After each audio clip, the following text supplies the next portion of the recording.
విజయవాడ వరదలో చిక్కుకొని 3 రోజులు దాటిపోతోంది. ఈ అంశాన్ని అయితే రాజకీయం చేయకూడదు. యాక్చువల్లీ ఎవరైనా కూడా సహాయక చర్యలు వేగవంతంగా అయ్యేందుకు సహకరించాలి, చేతనైనంత సహాయం చేయాలి. అయితే 3 రోజుల తర్వాత కూడా బాధితులకు సరైన సహాయం అందనప్పుడు ప్రశ్నించాల్సిందే. ప్రభుత్వ వైఫల్యాన్ని తప్పకుండా ప్రశ్నించాల్సిందే. 3 రోజుల తర్వాత కూడా ప్రభుత్వం ఈ స్థాయిలో వైఫల్యం చెందడం తీవ్ర విచారకరం. చంద్రబాబు నాయుడు, ముఖ్యమంత్రి చంద్రబాబు నాయుడు ఏమో జేసీబీల మీద తిరుగుతున్నారు కాలనీలు అని చెప్తున్నారు, కానీ దానివల్ల ఏంటి ఉపయోగం అల్టిమేట్గా అన్నది కూడా చూడాలి. సాక్షి వద్దు, ఇతరులు వద్దు. ఆంధ్రజ్యోతి పత్రికే ఈరోజు రాసిన కొన్ని అంశాలను చూస్తే ప్రభుత్వం ఎంత ఘోరంగా వైఫల్యమైంది అన్నది అయితే స్పష్టంగా అర్థమవుతుంది.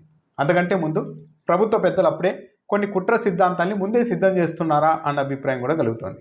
అంటే ఇకపైన ఏదన్నా వైఫల్యం చెందితే అదంతా వైసీపీ చేసిన కుట్ర అని చెప్పేందుకు ఒక బ్యాక్గ్రౌండ్ ప్రిపేర్ చేసుకుంటున్నారా అన్న అభిప్రాయం కూడా కలుగుతోంది.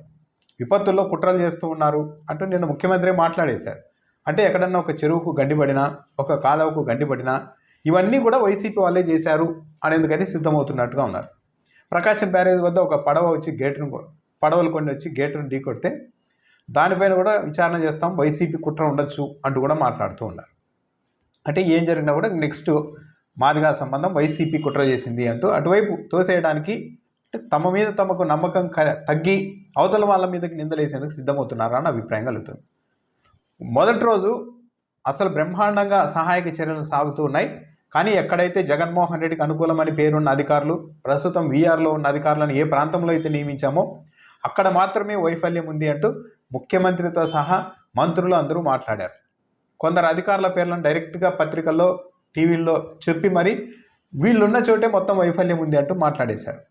నిజానికి కొందరు వీఆర్లో ఉన్న కొందరు సీనియర్ ఐపీఎస్ అధికారులను అక్కడికి పంపారు. కానీ వాళ్ళకు కనీసం వెహికల్ కూడా ఇవ్వలేదు వాళ్ళకి అన్న వాదన కూడా ఉంది.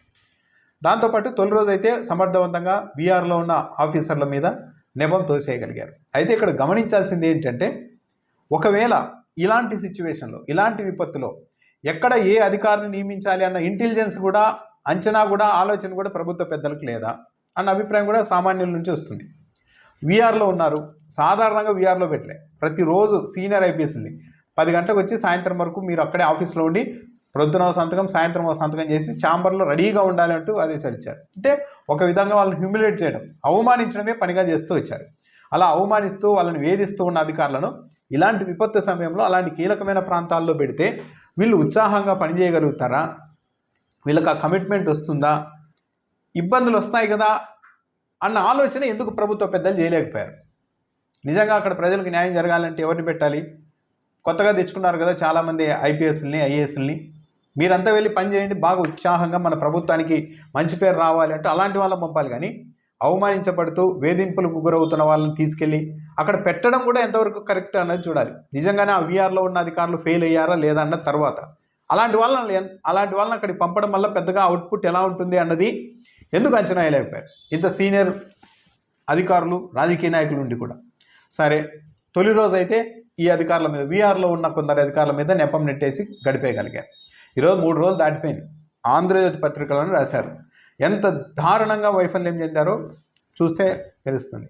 ఎన్డీఆర్ఎఫ్, జాతీయ విపత్తు సంస్థకు సంబంధించిన వాళ్ళ సిబ్బంది అంతా వస్తే వాళ్ళకి కనీసం సహకారం ఇవ్వలేదు స్థానికులు, అంటే స్థానిక పోలీసులు, అధికారులు అని రాశారు ఆంధ్రజ్యోతిలోనే. స్థానిక యంత్రాంగం నుంచి మార్గనిర్దేశకం కరువైంది ఎన్డీఆర్ఎఫ్కి. స్థానిక భౌగోళిక పరిస్థితులు తెలియకపోవడంతో ఎన్డీఆర్ఎఫ్ బృందాలు గందరగోళానికి పడ్డాయి. వాళ్ళు కొత్త వాళ్ళు ఇక్కడికి వచ్చారు, ఎక్కడ ఎలా వెళ్ళాలో కూడా తెలియదు. ఇక్కడున్న అధికారులు, పోలీసులు వాళ్ళందరికీ సమన్వయం చేసుకొని వాళ్ళని పంపించేందుకు ప్రయత్నం చేయాలి, ఇలా అని.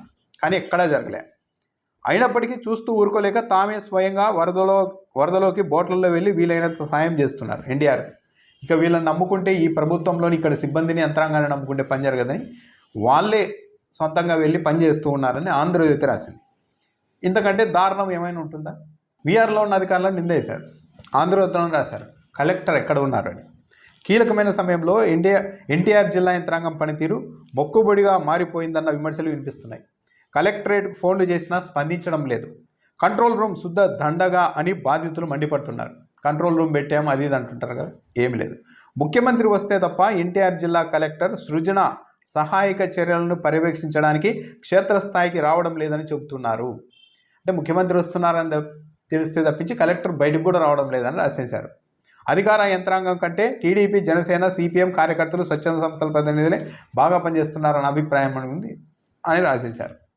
ఆంధ్రజ్యోతిలో పోలీసుల వైఫల్యం, డీజీపీ అక్కడే ఉంటారు, ఇంటెలిజెన్స్ చీఫ్ అక్కడే ఉంటారు, ఉన్నతాధికారులంతా పోలీసు ఉన్నతాధికారులంతా ఆ ప్రాంతంలోనే ఉంటారు. కానీ అక్కడ చూడండి, 2 లక్షల మందికి పైగా ఉన్న వరద బాధితులను రక్షించాల్సిన చోట పోలీస్ యంత్రాంగం తీవ్ర నిర్లక్ష్యం ప్రదర్శిస్తోంది. బుడమేరు బ్రిడ్జి దాటిన తర్వాత సింగ్ నగర్ ఫ్లైఓవర్ మీద భారీ సంఖ్యలో పోలీసు వాహనాలు, ఆహార వాహనాలు, ఇతర వాహనాలు నిలిచిపోయాయి. ఇది సహాయ చర్యలకు తీవ్ర ఆటంకంగా మారింది. ఫ్లైఓవర్ ప్రాంతాన్ని ఫ్రీ జోన్ చేయాలని, అప్పుడే సహాయక చర్యలు చేపట్టగలమని మంత్రి అచ్చెన్నాయుడు సోమవారం నగర పోలీస్ కమిషనర్కు వాకీటాకీలో పదే చెప్పారు. మంగళవారం ఈ పరిస్థితి ఇంకాస్త ఎక్కువైందే తప్పించి తగ్గలేదు. సింగ్ నగర్ ఫ్లైఓవర్ను ఖాళీ చేస్తే తప్ప సహాయక చర్యలు చేపట్టలేని పరిస్థితి నెలకొంది. పోలీస్ కమిషనర్ ప్రభుత్వం వచ్చిన తర్వాతే విజయవాడ పోలీస్ కమిషనర్గా కొత్త ఆయన వచ్చారు. మంత్రి అచ్చెన్నాయుడే పదే ఈ ఫ్లైఓవర్ని క్లియర్ చేయించండి అన్న కూడా చేయకపోగా మంగళవారానికి పరిస్థితి మరింత దారుణంగా తయారైందని ఆంధ్రజ్యోతి రాశారు. మరి పోలీసు ఉన్నతాధికారులు ఏం చేస్తున్నారు? వాళ్ళ యంత్రాంగాన్ని, వాళ్ళ సిబ్బందిని నడిపించడంలో కూడా విఫలమవుతున్నారా? ఇంకా సహాయం ఎంతవరకు అందుతోంది అన్న దానిపైన కూడా ఆంధ్రజ్యోతి క్లియర్గా రాశారు. ఫ్లైఓవర్ దాటని సాయం, ప్రస్తుతానికి వరద సహాయం మొత్తం అజిత్ నగర్ ఫ్లైఓవర్కి పరిమితమవుతోంది. ఆహారంతో వచ్చిన వాహనాలు ఫ్లైఓవర్ మీదనే ఆగిపోతున్నాయి. బాధితులకు అక్కడే ఆహార పొట్లాలు అందిస్తున్నారు. అందులోనూ ఒక తీరు తెన్ను లేదు. ఫ్లైఓవర్ మీద ఆహార ప్యాకెట్లు చిందరవందరగా పడి ఉన్నాయి. వరద లోపల ఎంతోమంది ఆకలితో అలమటిస్తుండగా బయట ఇలా వ్యక్తమవుతోంది అని రాశారు. ఇక మొత్తం ఓవరాల్గా ఎంతమందికి అందింది అన్నది చూస్తే 30% దాటని సాయం. వరద ముంపులో చిక్కుకున్న ప్రాంతాల్లో 30% ప్రాంతానికి మాత్రమే ఆహారం, మంచినీళ్లు అందినట్లు అంచనా. ప్రధాన రోడ్ల వెంబడి ఉన్న వారికి మినహాయిస్తే లోపలున్న వారికి గత 3 రోజులుగా ఆహారం అందడం లేదు. కనీసం మంచినీళ్లు కూడా అందడం లేదు. అష్టకష్టాలు పడుతూ బయటకు వచ్చిన బాధితుల్లో ఎవరిని పలకరించినా 3 రోజులుగా తమకు ఆహారం, మంచినీళ్లు అందలేదని వాపోతూ ఉన్నారు. ఆంధ్రజ్యోతిలో రాశారు. అంటే పరిస్థితి ఇంత దారుణంగా ఉంది 3 రోజుల తర్వాత కూడా. చంద్రబాబు నాయుడు ఏమో ఆయన వ్యక్తిగతంగానే విపరీతంగా తిరుగుతూ ఉన్నారు. కానీ ఏంటి ఉపయోగం? అల్టిమేట్గా బాధితులకు సాయం అందిందలే చూడాలి కదా. ఆంధ్రజ్యోతిలో రాస్తున్నారు 30% మందికి మించి ఆహారం, మంచినీళ్ళు కూడా దొరకడం లేదు. అది కూడా ప్రధాన కాలనీలో వాళ్ళకి మాత్రమే వస్తున్నాయని. అంటే మిగిలిన వాళ్ళ పరిస్థితి ఏంటి? అసలు మొత్తం ప్రభుత్వ యంత్రాంగం అన్ని విభాగాలు విఫలమయ్యాయి అన్న అభిప్రాయం అయితే ఏర్పడుతుంది 3 రోజుల తర్వాత. ఇలాంటి విపత్తులో 3 రోజుల తర్వాత కూడా కనీసం ఆహారం, మంచినీళ్ళు కూడా 30% మందికి మించి ఇవ్వలేకపోతాం అంటే ఒక ఘోర వైఫల్యం, క్షమించరాని వైఫల్యం. దాంతో మొత్తం ప్రైవేట్ వ్యక్తుల, వ్యాపారులు అందరూ రెచ్చిపోతున్నారు. ఆపదలో కూడా దోపిడీ అని ఆంధ్రజ్యోతిలో రాశారు.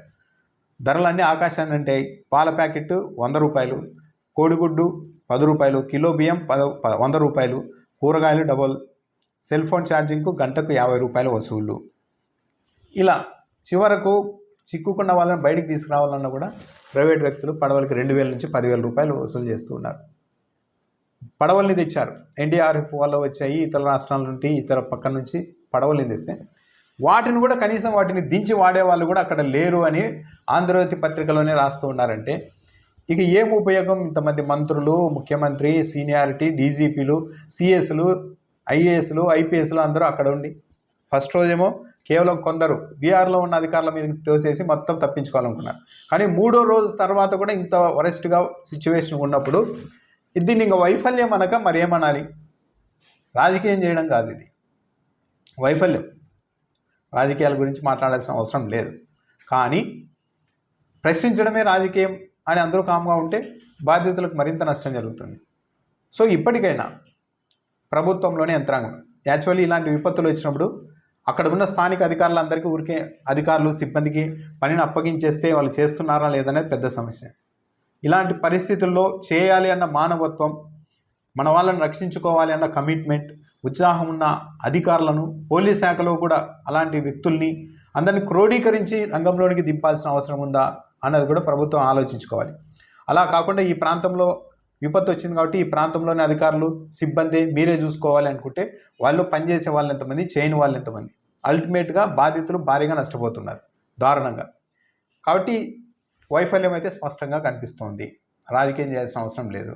అయితే ముఖ్యమంత్రిగా చంద్రబాబు నాయుడు మాత్రం తన వరకు తపన పడుతూ ఉన్నారు, ఏదో ఒకటి చేయాలి, గట్టెక్కించాలని. కానీ ఆ తపన వ్యక్తిగతంగా ఉంటే సరిపోదు, ముఖ్యమంత్రికి యంత్రాంగాన్ని నడిపించగలగాలి.